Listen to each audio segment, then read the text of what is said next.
Possiamo iniziare la nostra riunione di oggi. Vi ringrazio per essere venuti. Qualche timore per il carnevale ha tenuto lontano qualcuno, ma comunque siamo abbastanza.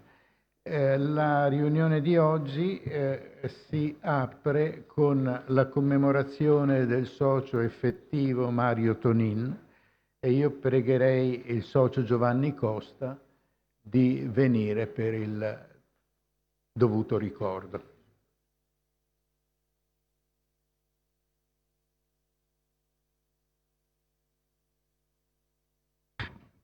Spero il computer un po'.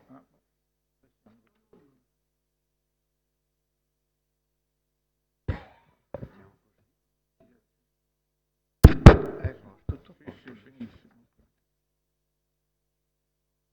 Buongiorno, ringrazio la Presidenza dell'Istituto per avermi affidato il compito di commemorare Mario Tonin. Sono commosso nel ricordare un collega ed amico di tutta la vita con il quale ho condiviso tanti momenti importanti. Alla commozione si unisce la difficoltà di presentare un ritratto adeguato di una personalità straordinariamente ricca e complessa come quella di Mario. Porgo i miei saluti ai familiari, ai colleghi e agli amici. Purtroppo Maria Grazia, la moglie, non può essere presente alla commemorazione a causa di un incidente che le impedisce di spostarsi per raggiungere Venezia.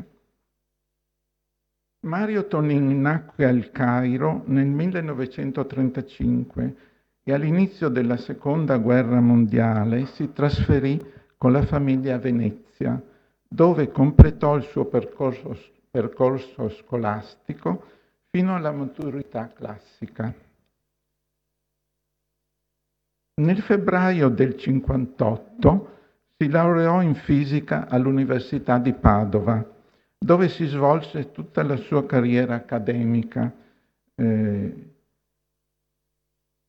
Mi devo togliere gli occhiali, scusate. Dapprima nell'Istituto Nazionale di Fisica Nucleare, ricercatore appunto nel 1959, diventò successivamente assistente di ruolo. Conseguì la libera docenza in fisica teorica nel 1963.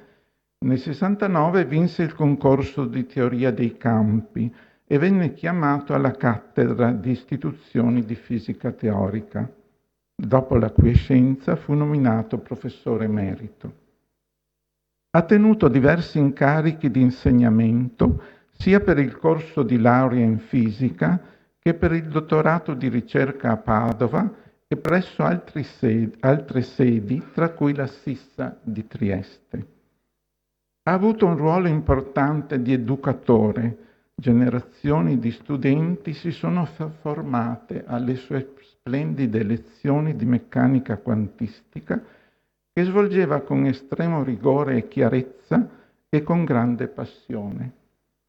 È stato un vero maestro che ha avviato alla carriera scientifica un gran numero di giovani allievi, alcuni dei quali hanno raggiunto posizioni di notevole prestigio. Ha collaborato attivamente con molti ricercatori italiani e stranieri, in particolare presso il CERN, il Centro Europeo per la Ricerca Nucleare di Ginevra. Ha coordinato varie iniziative specifiche dell'Istituto Nazionale di Fisica Nucleare e progetti di ricerca internazionali. In particolare è stato tra i primi organizzatori di una vasta cooperazione europea nell'ambito della teoria delle stringhe. Non ho incontrato Mario quando era studente, ma avevo sentito parlare di lui come di un allievo eccezionale. In quel periodo ero all'estero e ci siamo conosciuti solo al mio rientro a Padova agli inizi degli anni 60, un paio d'anni dopo la sua laurea. Siamo diventati subito amici e da allora abbiamo condiviso molte esperienze accademiche e private, di lavoro e di svago. Il periodo iniziale della sua carriera accademica non è stato facile. Nonostante le eccezionali risorse intellettuali, era piuttosto schivo, non gli piaceva parlare in pubblico né viaggiare e allontanarsi da Padova o da Venezia. Ricordo i suoi primi seminari nell'allora Istituto di Fisica di Padova. A quel tempo non esistevano gli odierni ausili tecnologici e si dovevano scrivere le formule con il gesso sulla lavagna. Mario era piuttosto impacciato per la sua difficoltà a controllare i movimenti a causa di quello che lui chiamava il suo tremolio. Soltanto la sua forza d'animo e la sua tenacia, unite alla sottile ironia che lo aiutava a sdrammatizzare le situazioni difficili, gli hanno fatto superare le difficoltà e acquisire sempre maggiore sicurezza in se stesso. Era curioso di cimentarsi in situazioni nuove, di affrontare sfide sia nell'ambito della ricerca che nelle prove della vita quotidiana. Ricordo che un'estate l'ho convinto a frequentare con un gruppo di amici una scuola di sci allo Stelvio. Si è applicato con grande impegno e in seguito è riuscito addirittura a scendere, penso a Spazzaneve, per una pista della Marmolada. Importante per la sua carriera è stato l'incontro con Sergio Fubini, professore a Padova nel biennio tra il 59 e il 61. Fubini, uno dei principali protagonisti internazionali della fisica delle particelle, ha dato grande impulso al gruppo padovano di fisica teorica, che è diventato un vivace polo di attrazione per colleghi italiani e stranieri. Mario era il suo più giovane collaboratore. È stata una scelta felice per entrambi, che ha dato inizio a un intenso e fruttuoso periodo di ricerca, coronato da una serie di risultati di grande rilevanza. Dopo un biennio, Fubini si è trasferito a Torino e ha convinto Mario a seguirlo. Trascorsi 2 anni,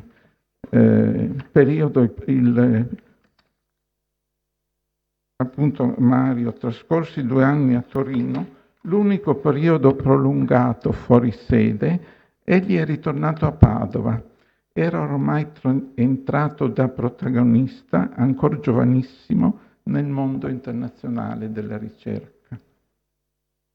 Ho avuto la fortuna di collaborare con lui in alcune ricerche e quindi di conoscere da vicino le sue doti intellettuali. Il suo intuito straordinario e la sua fantasia gli consentivano spesso di immaginarsi la soluzione approssimata di un'indagine teorica che solo successivamente analizzava in modo rigoroso. Aveva sviluppato una capacità di concentrazione eccezionale e sapeva eseguire mentalmente calcoli anche complessi, evitando così di scrivere tutti i passaggi intermedi. Era felice quando otteneva un risultato nuovo e interessante, che voleva subito condividere con i suoi collaboratori. Non sempre era altrettanto sollecito quando si trattava di redigere il testo di un articolo per la pubblicazione, e ciò talvolta pregiudicava il pieno riconoscimento della priorità dei suoi nuovi risultati. La ricerca è sempre stata la sua grande passione. Considerava un privilegio potersi dedicare ad essa a pieno tempo. Era felice di potersi scegliere gli argomenti che gli erano più congeniali e con il suo intuito poteva individuare tra le più avanzate branche della matematica il linguaggio più adatto all'analisi delle nuove problematiche fisiche. I suoi interessi si sono indirizzati principalmente al settore della fisica teorica delle particelle e specificatamente alla teoria quantistica dei campi. Va forse chiarito che mentre il campo di forze è un concetto ben noto in fisica classica, ad esempio il campo elettromagnetico, a livello quantistico esso costituisce un nuovo elemento insostituibile per rappresentare simultaneamente le peculiari proprietà corpuscolari e ondulatorie delle particelle elementari. Mi è difficile illustrare in modo adeguato la sua vasta e intensa attività scientifica di fisico teorico, in settori astrusi per i non addetti ai lavori. Mi limiterò pertanto a qualche cenno relativo sia al contesto in cui si è svolta la sua ricerca, sia alle tematiche di cui si è occupato, invece di descrivere il contenuto dei suoi lavori più importanti. Mi scuso con i fisici presenti per la semplificazione eccessiva e spero di non annoiare i meno esperti. La sua produzione si colloca in un periodo straordinario per il grande sviluppo sperimentale e teorico della fisica subnucleare. È stato soltanto a metà degli anni 60 che si è scoperto che la maggior parte di quelle che si consideravano le particelle elementari, inclusi i protoni e i neutroni, cioè i costituenti dei nuclei atomici, queste particelle erano invece oggetti composti da entità che si ritengono privi di struttura.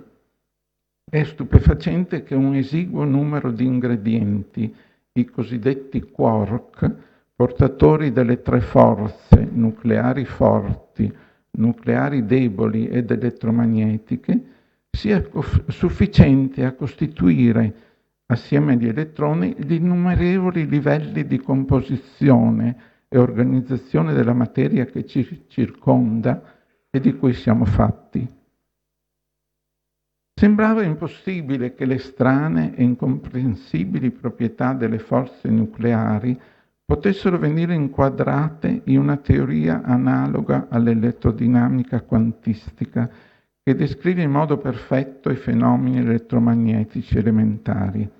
È stato grazie all'impegno congiunto della comunità dei fisici delle particelle durante gli anni 70 che si è potuta formulare, dopo molteplici tentativi infruttuosi e una serie di fortunati successi, una teoria di campo anche per le forze nucleari, il cosiddetto modello standard. Mario ha partecipato attivamente a queste indagini, dedicandosi inizialmente alla costruzione di modelli fenomenologici e al loro confronto con i dati sperimentali. I suoi interessi si sono indirizzati in seguito ad argomenti più astratti, quali la formulazione rigorosa di nuove teorie quantistiche di campo e la costruzione di versioni estese del modello standard. In queste ricerche la simmetria gioca un ruolo estremamente importante. In genere, col termine simmetria, si intende una relazione armonica tra le parti di un insieme e questa armonia genera bellezza. In fisica, il concetto di simmetria corrisponde all'invarianza di una teoria rispetto a una serie di trasformazioni matematiche. Questo requisito è diventato uno degli strumenti essenziali della fisica ed è stato la guida necessaria per scoprire le leggi che regolano i processi del microcosmo, come se fosse la simmetria a determinare la struttura delle leggi della natura.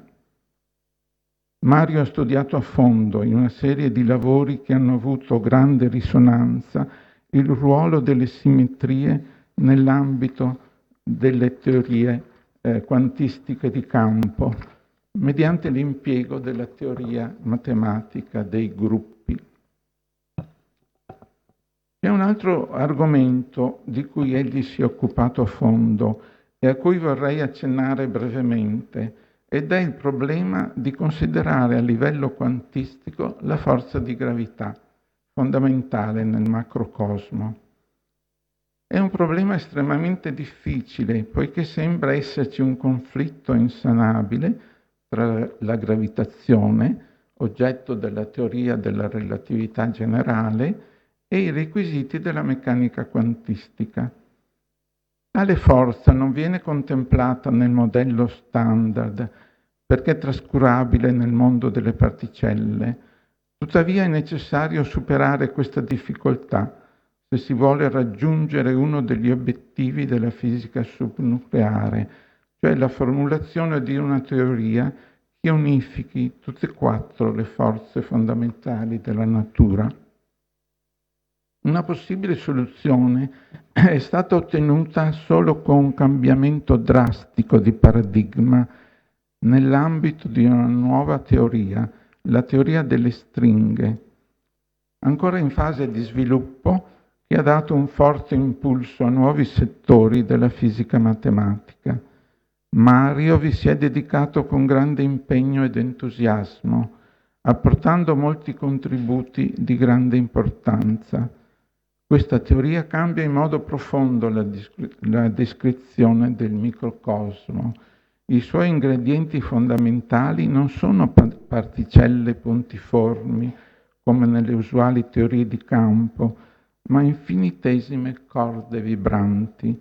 Forse il termine inglese string è più suggestivo perché fa pensare a una corda di violino. E mi avvio alla conclusione. L'ultimo periodo della vita di Mario è stato particolarmente felice. Ha incontrato Maria Grazia, con cui si è sposato nel 2009.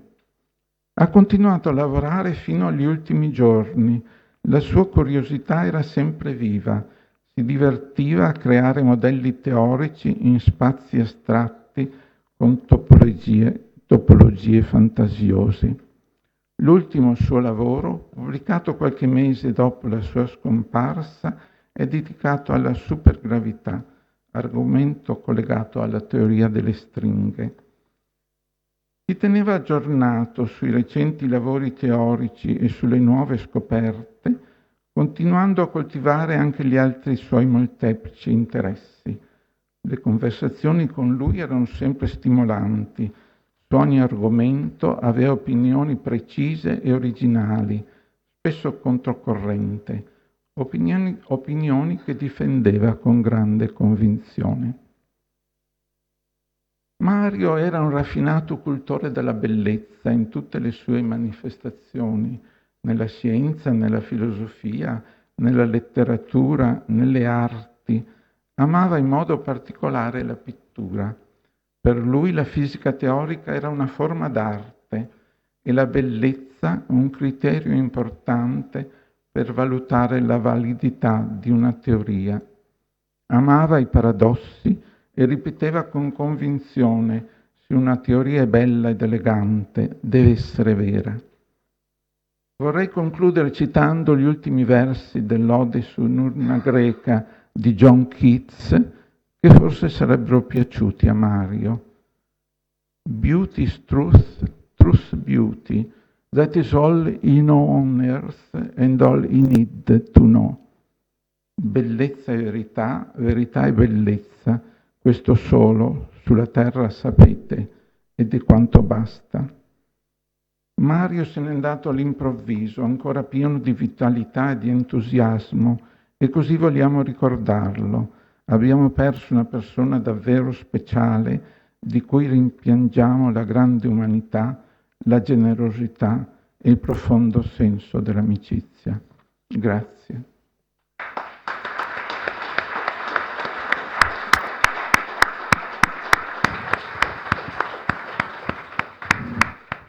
Grazie al socio Costa per questo ricordo e sospendiamo i lavori per qualche minuto. Grazie.